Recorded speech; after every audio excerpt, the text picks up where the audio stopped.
Hello, Soon Young. Hi, everyone. So please, yeah, nice to see you, Sybil. So please introduce yourself in the chat. Your name. I wrote down, give us your name, your location, your mission in life, if that's what you want to do. It's okay too. We'll use the chat that way. And if you have any questions along the way, please also put them in the chat.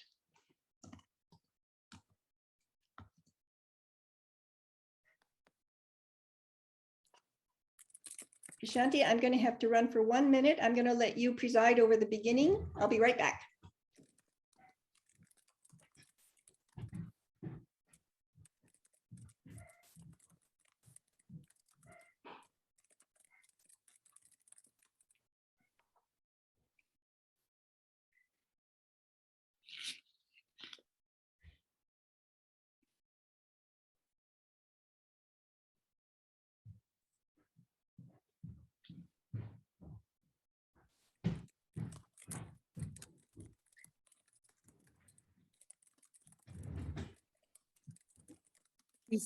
Please make sure to introduce yourselves in the chat.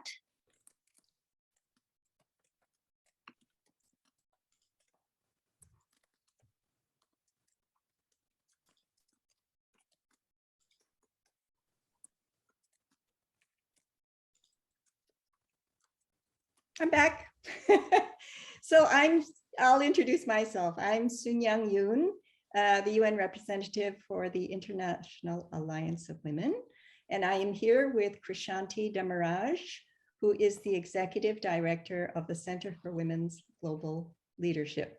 So we are going to start our meeting. We are so happy to have everyone here with us. We're going to start with a poll to see who is in the room. So Monique, who is helping us, is going to start this poll. Monique, could you run that poll for us? It's the Have You Read CEDAW poll? Yep. There you go. Do we have it on screen here? Yes, we do. Okay. Because you're a co-host, you can. So the question is, have you read the Convention on the Elimination of All Forms of Discrimination Against Women? And those of you who are presenters can also vote. So on your screen, your mobile device or other device, please take a vote so we can see what the results are. Monique, I'm going to have to see the results. Can I see them?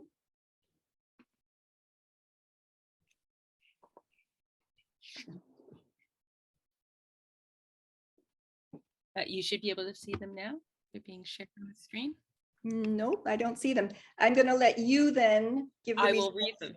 Okay. So of the people who responded, 5 of 9 or 56% said yes, they have read CEDAW, and 44% had not.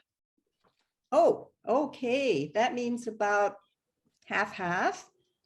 People have actually a pretty good acquaintance with CEDAW, and some do not. So that's going to help us a lot as we go into the program. I just want to lay out for you a little bit what's going to happen today. I'm going to do a introduction, a rather very general introduction, but related to the priority theme of the CSW, which is on disaster risk reduction in the context of climate change. And then Krishanti is going to talk about the nuts and bolts of how you get a Cities for CEDAW campaign started and how you make it a success. We're going to be able to break into 2 discussion groups, which I'm really excited about. I'm glad that we're not huge group. And we're going to glean from you all of your ideas so that we can go forward with this campaign. So if I can just begin my presentation with you. There we are. Let's see. I need to get this as a, hold on just a minute.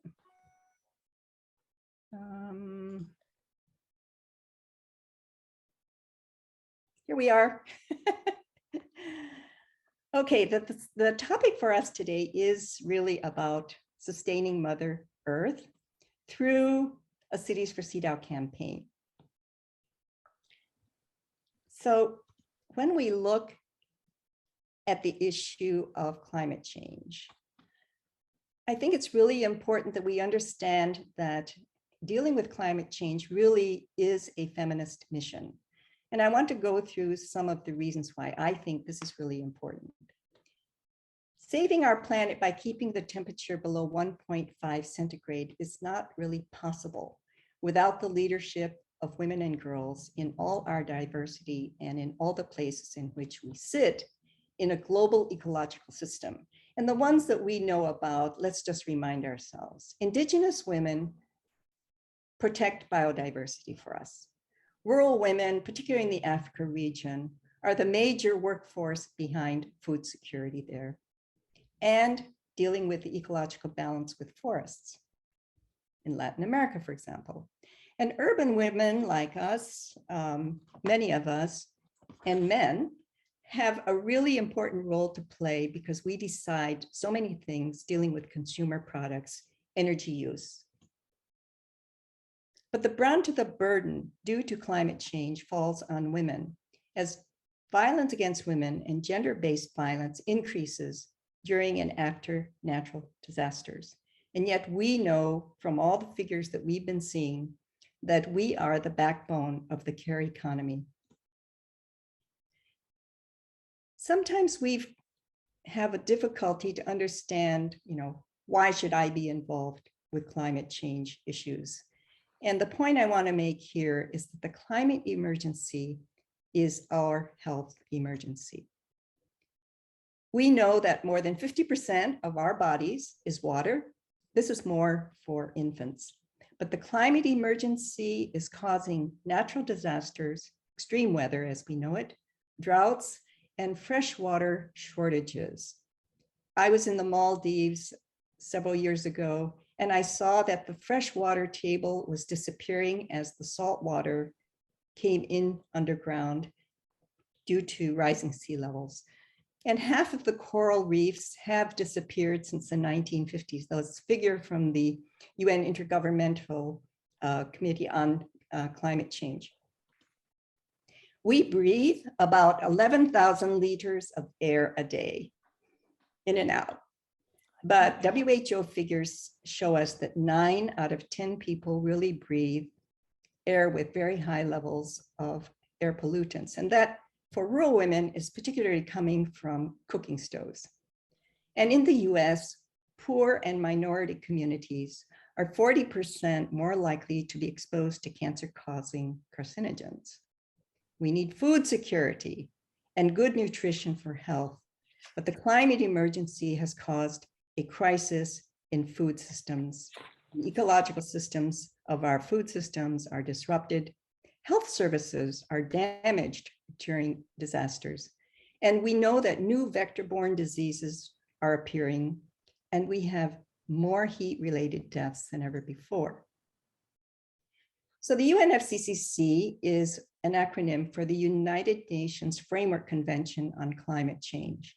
And this Cities for CEDAW campaign has the possibilities to bring together the implementation of that framework convention with CEDAW in cities. Sometimes it's called the Paris Accord.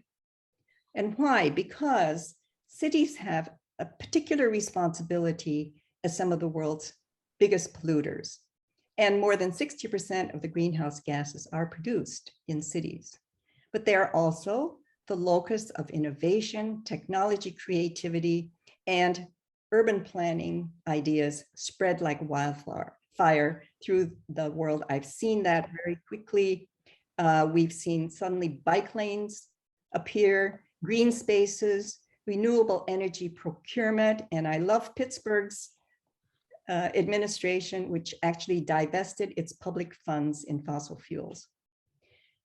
And cities, I've learned from health, can really produce rapid data on what we call intersectionality, that combination of discriminations by race, ethnicity, geography. We have to remember geography, income, age, and disability, and many others, which would allow us then to measure how we are affecting very particular groups in our cities when we try to bring new policies into effect. But we have these challenges, and the one which I think is so critical, which we must return to, is violence against women and gender-based violence. As a major barrier for us to participate in any decision-making, there was a wonderful in the sense that it was so informative session by the President of the General Assembly on violence against women in politics. And they talked about how they experienced violence, threats of violence. In some cases, we know that women have died in politics just to silence the voice.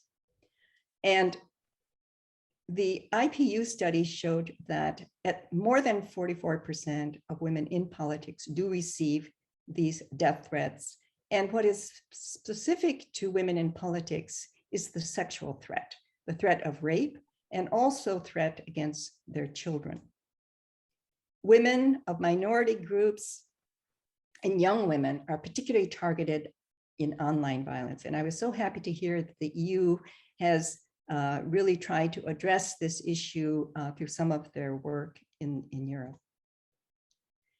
We're going to have a terrible challenge after COVID in some countries and during COVID at the very moment. As you know, actually in some countries, the rates are still rising. And what do we see? The poor countries and cities which are using their public funds to deal with the COVID crisis are also going to be facing massive debts. Businesses have disappeared, and the small businesses run by women have failed in many areas. Girls have dropped out of school in record numbers around the world, many of them never to return, according to UNICEF. That threatens their lifelong possibility of economic security. So we need a paradigm shift, one which, and I'm talking about a paradigm shift at the United Nations, but also in our thinking, that we have to think of the peace and security issue differently. We have to think of peace as an end to violence against women and girls in the home, sexual harassment in the workplace, threats to women in politics, as well as safety from armed conflict as we are seeing in Ukraine. And what's wonderful, which Krishanti will discuss later, is the CEDAW General Recommendation on Violence Against Women, and the general provisions of CEDAW really sets the standards for laws to prevent as well as protect. On security, let's talk about personal security, the security to exercise one's freedoms, citizen rights, and the rights to make decisions about one's own body. Human security, such as protection from natural disasters and the effects of climate change. And we'll see in a few minutes that CEDAW does require governments to redress discrimination on the issue of climate change. CEDAW is our roadmap to prevent gender-based violence, protect and give access to justice. This General Recommendation 37, which I'll talk a little bit more about later, is specifically on disaster risk reduction and climate change. CEDAW is the only human rights treaty that holds governments accountable for gender-based violence and protects our sexual and reproductive health and rights. And very, very important, the equal decision-making power at all levels. Cities, states, counties, we have wonderful things happening in counties, for cities, for CEDAW, and also in states. So let's return to the General Recommendation 37. Here are just a few ideas which are really in that document. What we have is the importance of developing gender responsive, sustainable urban development plans. Ensuring that migration and development policies are gender responsive. We have a terrible issue of environment refugees. Some small countries in the Pacific are actually going to disappear, like Tuvalu, probably Kiribati, because the climate change and rising sea levels are threatening their crops. They cannot actually sustain themselves as a country. What a tragedy. GR 37 also talks about budgets and programs and ending all forms of discrimination that may limit the access of groups to information, political power, resources, and assets to prevent and mitigate disasters. In mitigate simply meaning to be able to for example, adapt to different seeds to use during drought-resistant seeds, which they can use. The Paris Agreement is mentioned in this GR 37, and it notes that parties should promote and respect their obligations on human rights, including gender equality. It's that wonderful reference in the UNFCCC and in the Paris Agreement, which allows us then to create synergies with the Cities for CEDAW campaign. Here is a picture of the Toledo group. These women sitting on the 15th of March this week, watching their city council pass CEDAW as a city ordinance. And just to remind all of us that this all started in 1998 with a group of people organized by Krishanti with the Women's Commission in San Francisco. And they then inspired us in 2014 when I was chair of the NGO CSW New York to label a campaign and to ask the late Mayor Lee to be the peer leader for mayors across the country. And he introduced that wonderful resolution where over 200 US mayors signed on to CEDAW. In 2021, a bunch of activity happened in California, Santa Clara County, recently LA County, Irvine as a city have been joining the Cities for CEDAW campaign, almost in some cases as a bottom-up campaign for ratification. And here, of course, is Toledo. I will be with them on Monday to celebrate Women's History Month, and I'll get to meet the wonderful mayor who actually supports very much this campaign. So join the campaign if you haven't done so. Be sure to read CEDAW before you do that. The idea also is, for some people, is to get more young people into this campaign with a campus for CEDAW. This group in the Philippines called CEDAW Youth Chapter of Miriam College is they're going to be my interns in June and July. They're really excited about maybe working with US campus for CEDAW. And the CEDAW Challenge, which I love that campaign because it brings CEDAW to the personal level, getting local and state and national politicians to promise that they will support CEDAW. There are these action coalitions which we inaugurated in Paris last year. There are 6 of them, plus a global compact on women, peace, and security.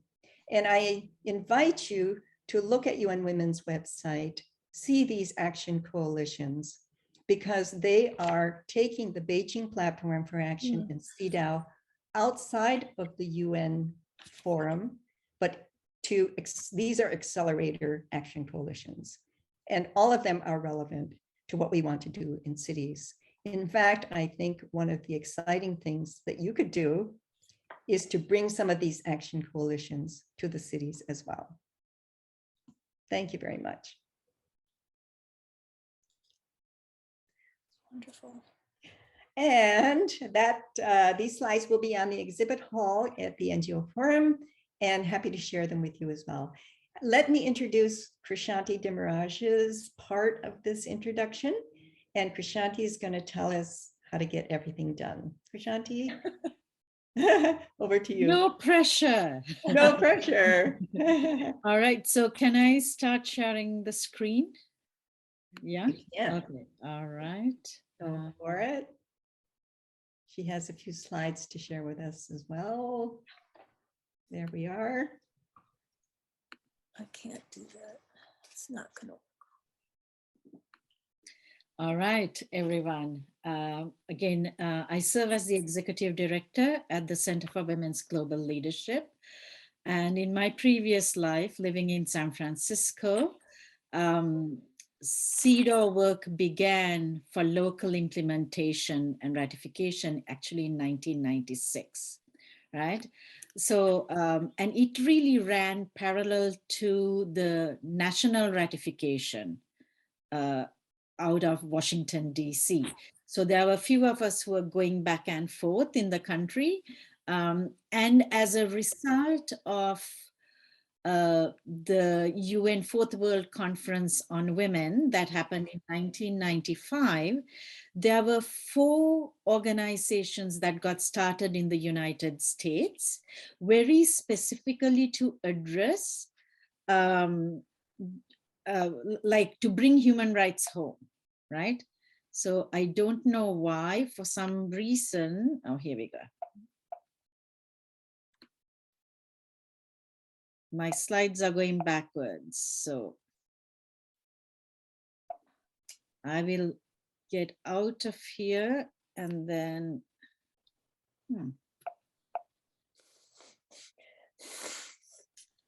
let me stop sharing and see what's going to happen again. Give me 1 second.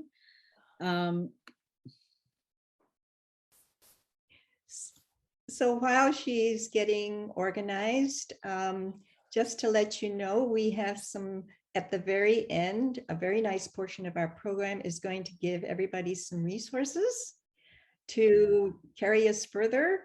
And we will have Gail James with us from WIN. We have Malika Och, who informed us they're going to be doing a nice research project on cities for CEDAW. So we'll be excited to hear about that.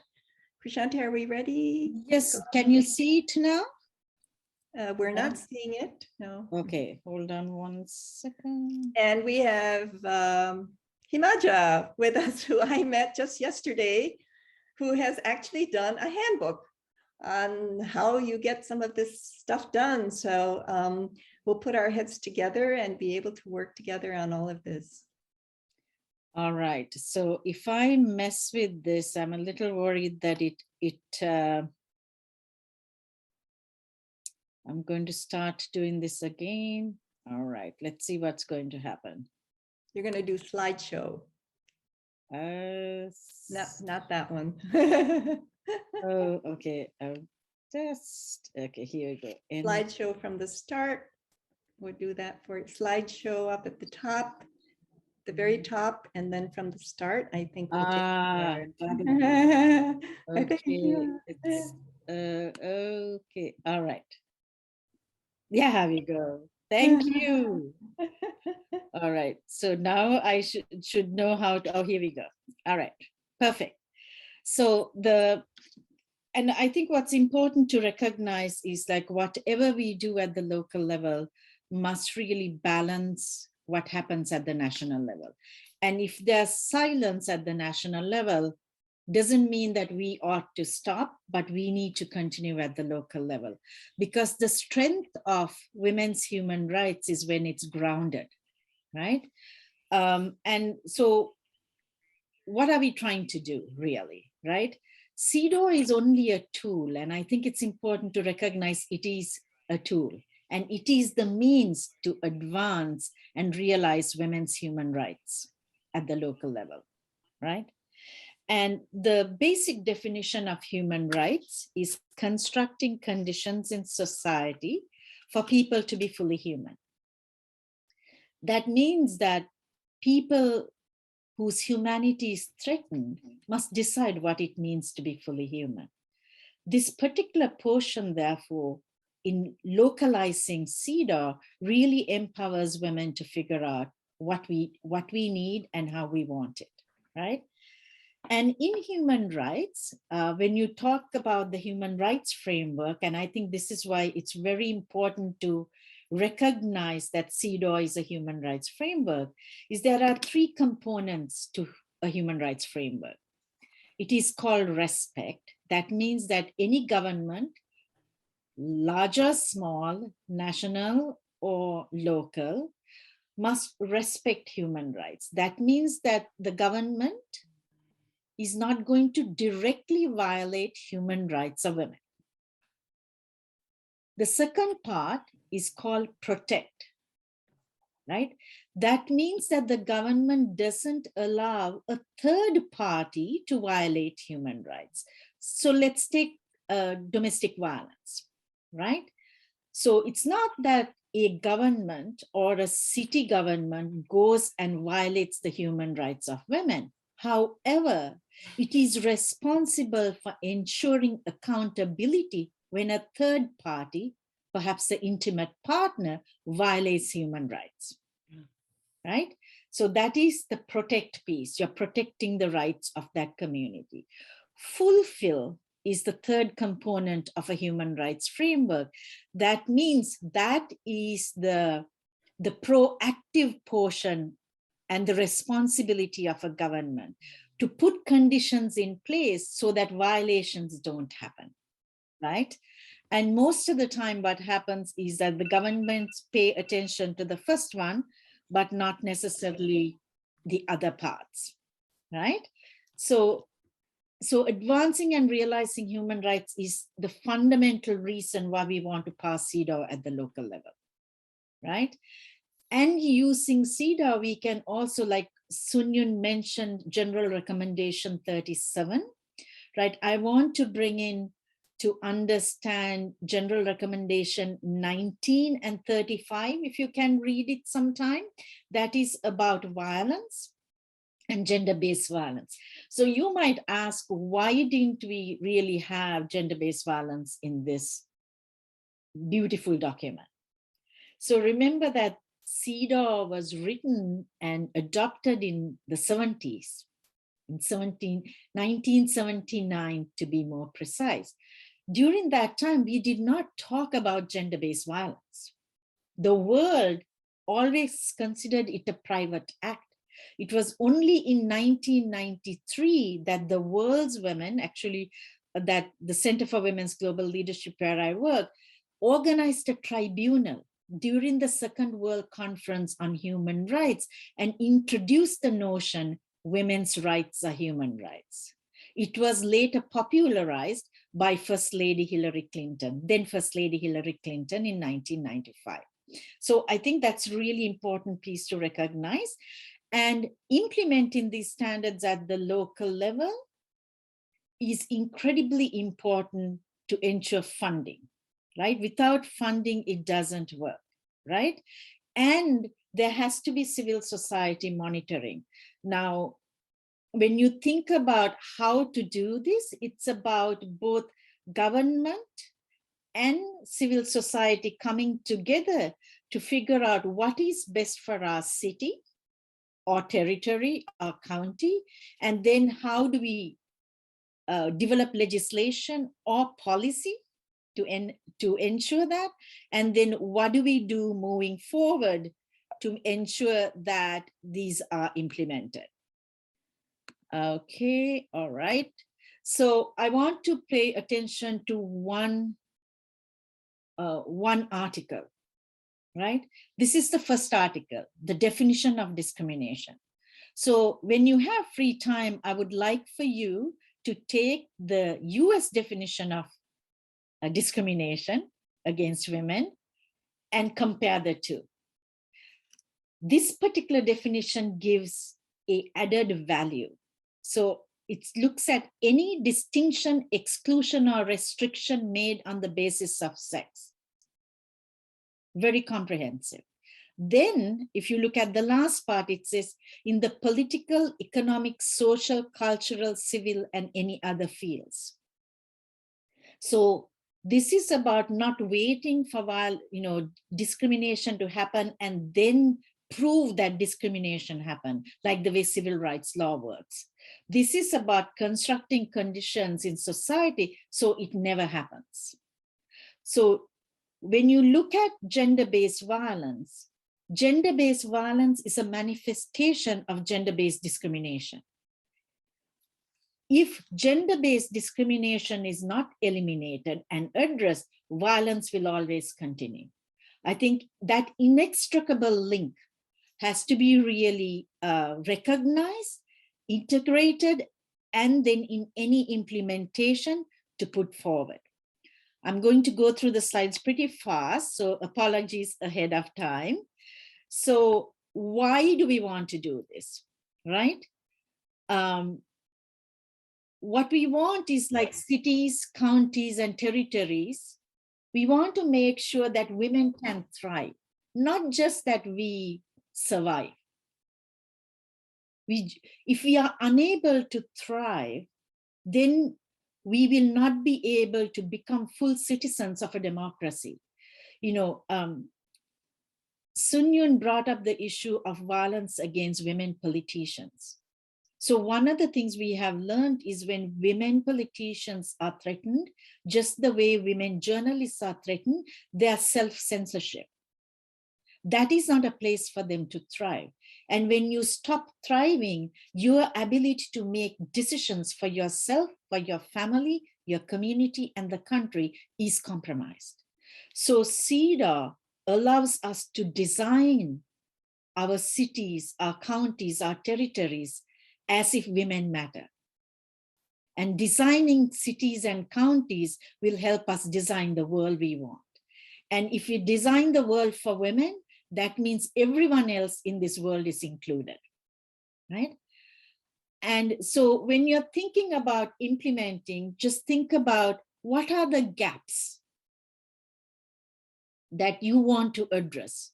Voting, climate justice, education, right? Safety, that is, you know, violence against women. In your community, there are some that are more challenging than others. So take those problems and then look at the 16 articles of CEDAW and see whether they are cross-cutting, right? And so that you integrate this broad, beautiful, bold language of CEDAW into your ordinances, right? And to do that, this has to be an intersectional approach, because typically those of us who work on these documents, we are the privileged ones, right?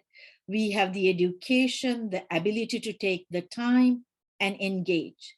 So this requires an intersectional analysis of who's in the margins. And then you have to position your policy and language against those in the margins to see if they're covered. Because typically those in power define language. And when policies are defined, they come from the privileged ones, like those of us who are able-bodied, who are able to articulate, who have the class benefit, education, right? Who are citizens, so that our job then, our accountability is to ensure that those in the margins are included. So who can engage in doing this? You need to assess your political leadership. When we passed it in San Francisco, majority of the board of supervisors were women. However, they were not the most progressive. So we actually brought in the most middle of the road person to lead this process so that we did not have opposition saying it was too radical, right? So your political strategy has to be really assessed and be mindful as who you're trying to convince. It's very important to have civil society leadership. Unless there's a partnership, it falls through the cracks. You have to have an institution who can carry it through, and the individuals. So San Francisco, we had a multi-generational cross-constituency task force. We had high school students who engaged in the task force to make decisions and testify, as well as those with disabilities and undocumented persons. So that is your third point that I'm giving you. When should you do it? Timing is everything, right? So you have to have a scan about aligning your political, social, cultural, and economic environments. It doesn't mean that they have to be perfect. It means that they have to be balanced, right? When I talk about timing, so it means that if you're living in a very conservative time in your community, you can still do the work in building the base, so that when the timing is right, when you have the right people in politics who are willing to carry it through, right, you are ready. So, we can talk more about it when you engage, when we do the smaller groups. So political timing is very important. That means knowing the election cycle as well as the budget cycle. You don't want to pass it, and then all the people who passed it are not re-elected, or they're timed out, they're phased off, right? So you want to ensure those who pass it are there to support your implementation at least for 18 months, right? To a year, or to 2 years. So there are different models that you can start with. Resolutions are the easiest and the most compelling to pass. It's always good to have that, although it is not legally binding, right? You can integrate CEDAW into a policy piece. You can have an executive order, and the strongest and sustainable one is an ordinance, okay? And there are benefits and challenges for each of these models, right? Again, a resolution, everyone agrees to, and you can start with a resolution, right? And putting down what you would ideally like to have in the ordinance, right? And the ideal version would be an ordinance, because that way mayors can come and go, but a legally binding instrument is there at the local level. It's very important to have partnerships, right? And in that partnership, you have to bring together government with civil society. It is multidisciplinary, which means that you have to really think about all the rights that are necessary for women to thrive, and have a group that speaks to those: gender-based violence, economic justice, employment and labor, reproductive rights, climate, etc. Leadership, this is very important, must be feminist, not just women, because feminist leadership includes men and trans persons. Feminist leadership is about ensuring that women have the agency to make decisions for themselves, their bodies, their families, their communities, right? And ensuring that there's equality, and women's human rights are fundamental and central to how that body operates, right? So it's very important to recognize having a lot of women doesn't necessarily mean it's feminist, right? And this is a political move. You don't have to call yourselves that, but the principles must appear. And you need to always have an inside-outside strategy with briefings, mobilizing, public hearings, education, and direct advocacy. When it's all done, when you have passed that beautiful ordinance, then your work begins. And I will stop sharing right now. And I am looking forward to our conversation that we are going to have later. Okay, thanks for giving us that charge. First, we read CEDAW and all the general recommendations. Just to be clear on what a general recommendation is, one of the wonderful things that I have seen with the CEDAW committee members, those 23 committee members who now meet in Geneva, who sort of act as judges, if you like, over the government reports, is their ability to update CEDAW according to what is really critical. So those general recommendations that Krishanti was talking about and then I talked about are an integral part of CEDAW. We need to read all of them because they are the guidance to governments on whether or not what they're doing now is relevant to CEDAW or not, and they must comply with the standards which are set by that CEDAW committee. So Monique, I think we have a chance here to break into two groups. Krishanti, do you want to tell us what we're going to do in those groups?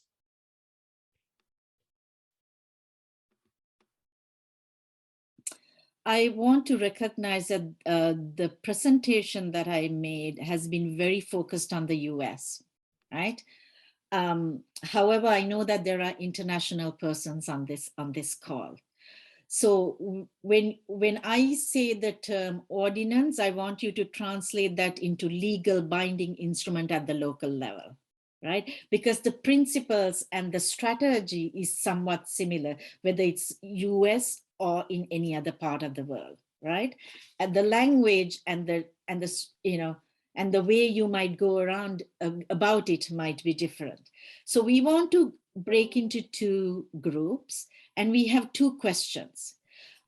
This particular workshop is, as you know, is like very tiny compared to everything we can learn and do, right?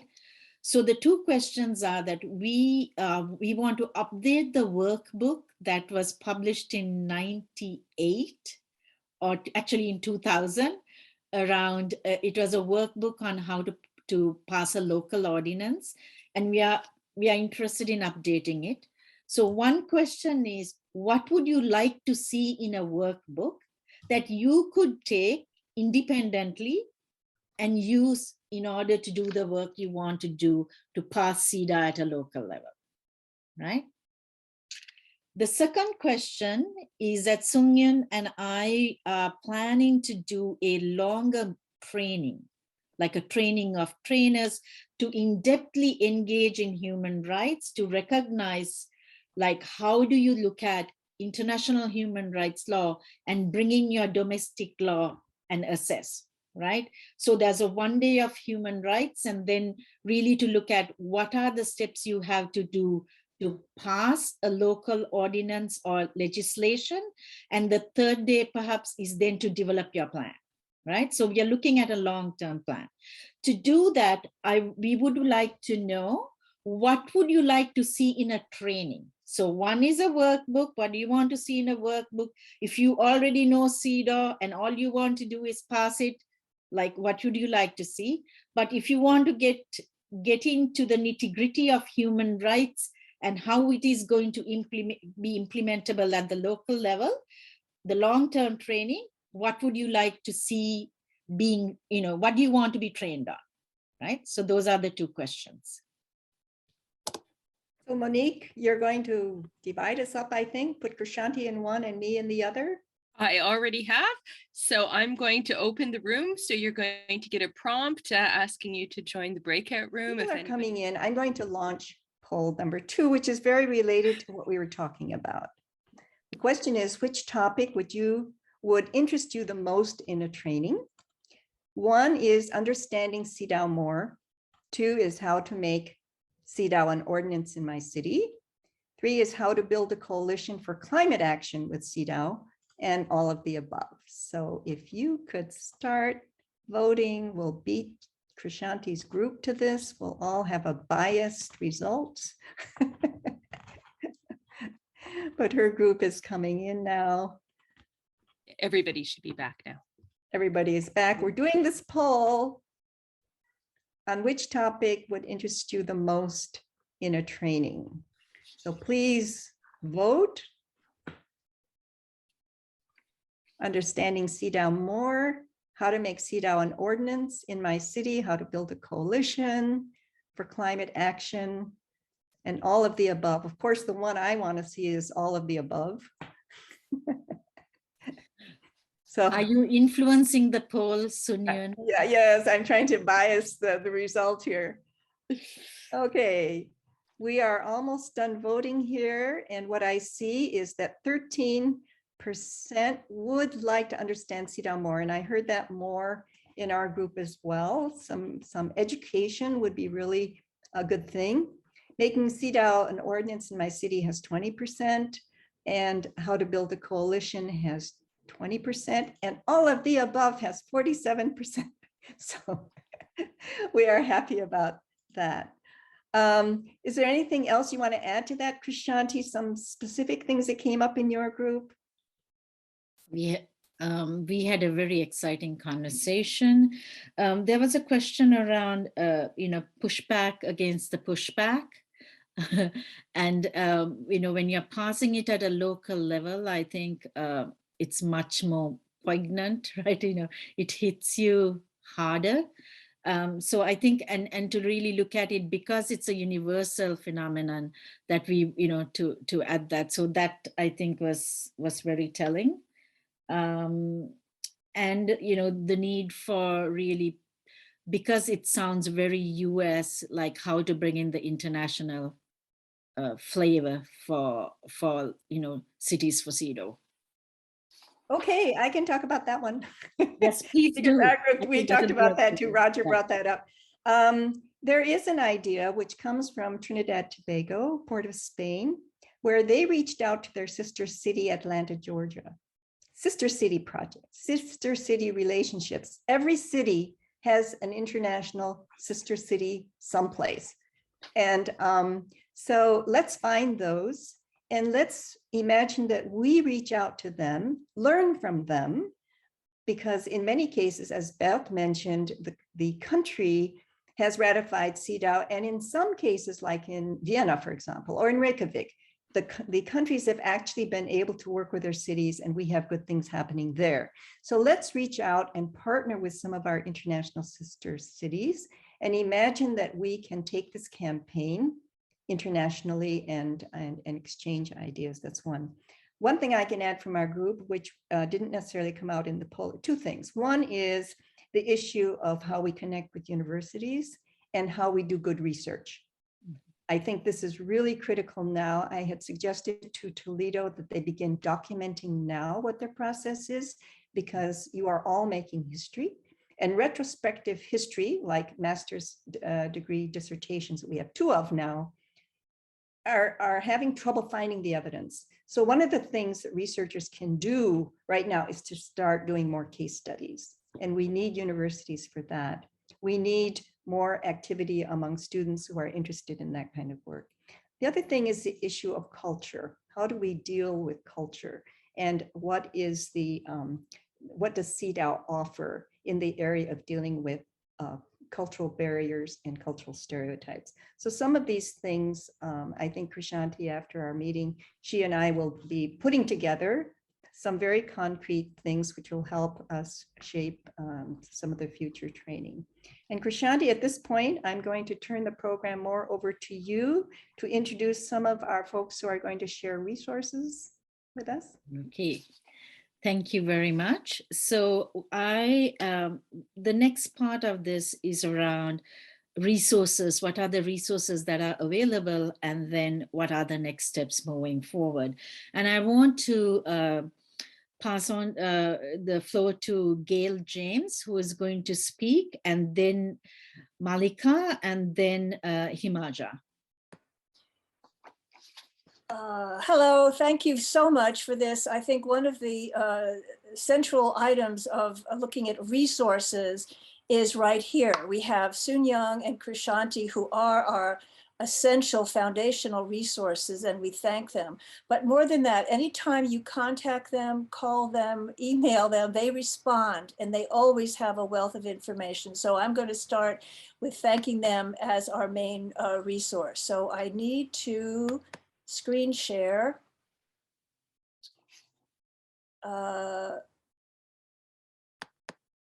You should be able to now. Gail, I think you should be able to now. Oh, all right, let me see. Let me put this here. Sunyun, how much time do we have for this section? No. 15 minutes, so 5 minutes each, is that correct? How is this? Can you see this? No. Oh, okay. What is it that needs to happen? You need to select the screen share, the share screen button at the bottom. Yes, Yeah. doing that. Very good. So now we see your email account. Okay, I don't know why that's there. Can you, but it says you are now screen sharing. Is that not up? but what we are seeing is your email. Okay. Okay. You need to have whatever you want to share in a window open on your It computer. is And open. then, okay. So when you click the share screen button, it should be one of the, you need to select what you want to share. It should be one of the items there in the box that opens when you Yes. choose share screen. I see it here, Okay. but it's not showing. Gail, Mhm. can I suggest that you just talk to us so we don't have a lot? Yes, I think that's. Okay, that that's would be correct. great. And we can Yes. share whatever you I want to apologize. share later. I had it, Okay. it's up and ready to go and I'm doing something wrong. Thank you. And you know how glitches happen. Thank you so much for being interested in citiesforcedaw.org. If you go to that website, we have numerous resources there for you. To begin with, we have toolkits, a number of toolkits, including those that I go to all the time for presentations, for information, for inspiration. Krishanti's original one, Making Rights Real, is one that's very important to me that I refer to, as well as one called Gender Equity Through Human Rights from Columbia Law School that we use as a primer for looking at case studies and background from connecting human rights to public policy at the city level, at a local level. So these are enormous resources that will be very valuable to everyone. In addition, we have a very lengthy set of resolutions and ordinances that that serve as models for everyone, from Boulder, Colorado, to Louisville, Kentucky, to Santa Clara, California. We have many, many resources there for you. And in addition, we have the basic CEDAW template that originated out of Krishanti's work in San Francisco that we use as the basic model, where you could insert your locality's name and use that as your basis. Now, most cities and most localities adapt that to their issues, and you can see how many cities have done that. There are at least 24 examples of that, and we're constantly updating. In fact, this is our new list of cities with resources, resolutions, ordinances, and we have a list of 30 to 40 cities that are what they let us know that they're exploring a CEDAW initiative.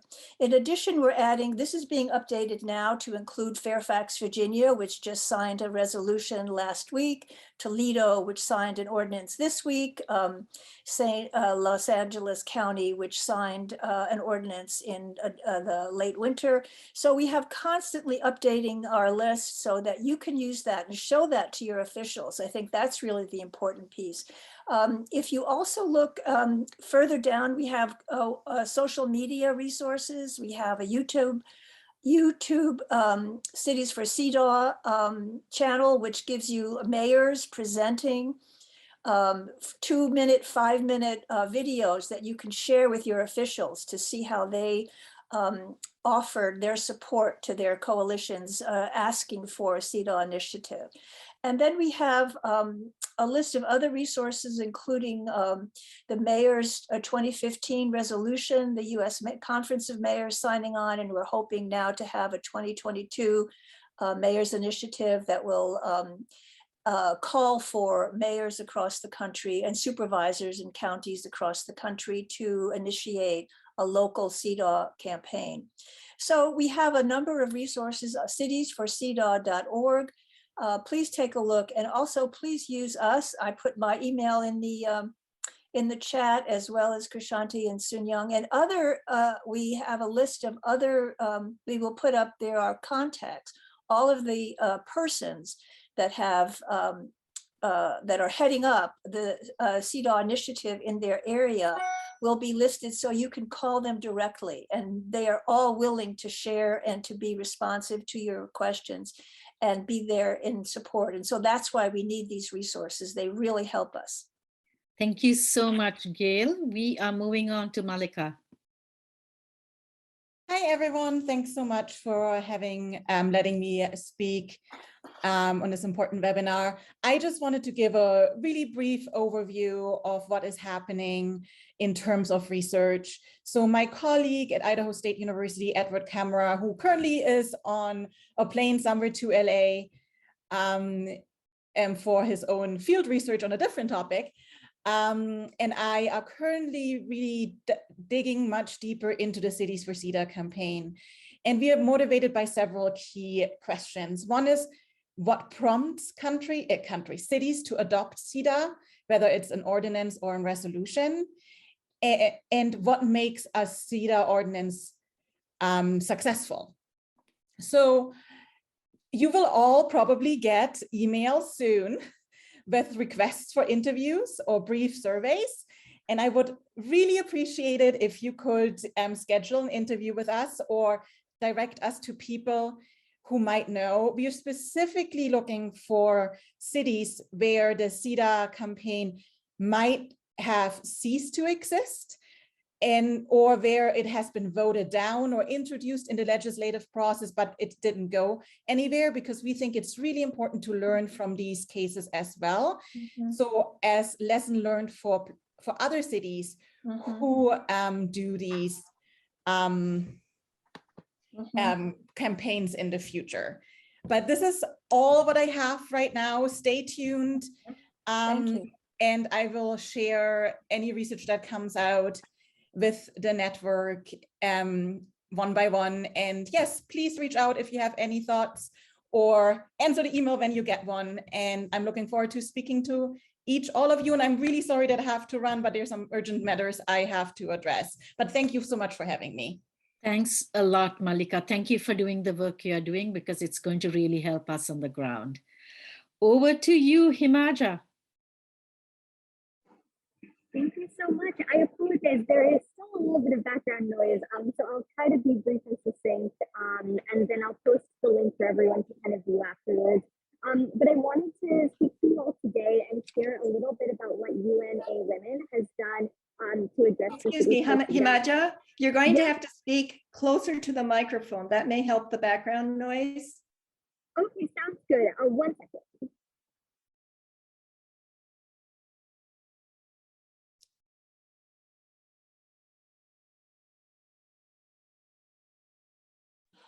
Is the sound better now? Much better. Thank you. Okay, great. Apologies. I thought that the noise canceling headphones might help, but they didn't. I'll give a brief overview of what our toolkit covers and happy to answer any questions. So UNA Women, about a few months ago, decided that we wanted to work more on the Cities for CEDAW campaign. We had just signed on to the Generation Equality Forum, which was mentioned earlier on, and signed on to the Action Coalitions as one of a strategic partnership between UN Women and different civil society organizations. So with that, we were really excited. We wanted to do something that promoted local engagement and localizing the sustainable development goals. And we thought to ourselves, what better way to do it than to work on Cities for CEDAW and actually contextualize addressing discrimination against women and girls across our nation and across our world through local efforts.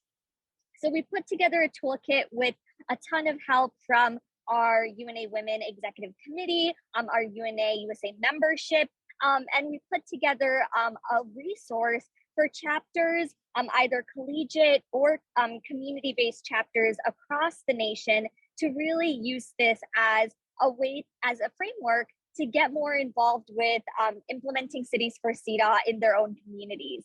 So the toolkit, at a very high level overview, gives a bit of a background on what is Cities for CEDAW and why should we care, talks about the benefits of such a campaign, and then specifically highlights the achievements of the San Francisco CEDAW ordinance, which is something we believe can be adapted by many other local governments and city governments across our nation. And then we also talk about supporting organizations who also have joint interests in this and where strategic partnerships can really form. And then we dive into a little bit more on how to get started in your own community. The first and probably most important thing in terms of contextualizing CEDAW is really doing the research, like was mentioned before. So how to get started on that research, and how to really research your community and get a better sense for what are factors that women are discriminated against. We have an ordinance template, and then a few examples of non-binding resolutions that were passed. We then dive into a few case examples from Louisville, Kentucky and Washington, D.C., where some of our members were able to pass this. And then we have a list of additional resources. I saw a question in the chat for the toolkit. I'll put the link in the chat right after. It's a great resource and happy to answer any questions on it. It was definitely an effort that involved a lot of people, and we hope to improve this also as time goes on. So your feedback would also be much appreciated. Krishanti, can I just jump in for a minute? Yes. We have Carrie from the Philippines, from the CEDAW youth chapter at Miriam College with us. And do we have a minute to let Carrie say something about what they're doing there? Absolutely. Hi, Soon Young. Thank you so much for giving me like a minute to speak. Thank you so much. Honestly, right now we've had as I'm sure you know, Miss Soon Young, because you were actually a guest for one of them. We had a podcast. It was called CEDAW Against Vow, where we discuss like women and the stuff that they've been experiencing, whether through mental health and women in leadership and women in terms of like the effects that women feel on a global level and on a local level. So I think that's one of the achievements that we're most proud of right now. And now we are honestly working on a presidential briefing because the elections are coming up here in the Philippines. So, and with like misinformation being so rampant, and like a mission of our org is to promote youth participation in politics. So that's what we've been working on right now. Thank you so much for having us. Thank you very much for doing what you're doing. It's very inspiring, especially both speakers, Himaja out of college and Carrie. And I think I wanted to really mention that San Francisco was able to really have college students, students who were homeless, as well as high school students in the task force. It was strong because we had their voices and they also testified. One of the things that we didn't speak about is the importance of public hearings, because if you are able to connect to each article of CEDAW, what is happening locally and what you want, right? Then it propels. And if you have then as a briefing city officials watching that, it's very hard for them to say that CEDAW does not apply, right? So I think what you're bringing is just that. And I think it's really, that's a witness to the, to what is needed and what is yet to come. I want to thank on behalf of, Soon Young and myself for joining us today and for all the work you are doing while no one is watching you, because that is what makes the world move forward, not everything being visible. And I learned from a friend of mine from Texas who said that if you're not at the edge, you're taking up too much space. And I thank all of you for being at the edge. Thank you, Krishanti, and thank you to everyone else. And we'll be in touch. This recording will be posted at our exhibit hall, and we'll be sending you all kinds of stuff. And do answer the survey and the interviews, and let's stay in touch. Thanks so much. We'll sign off. Thank you.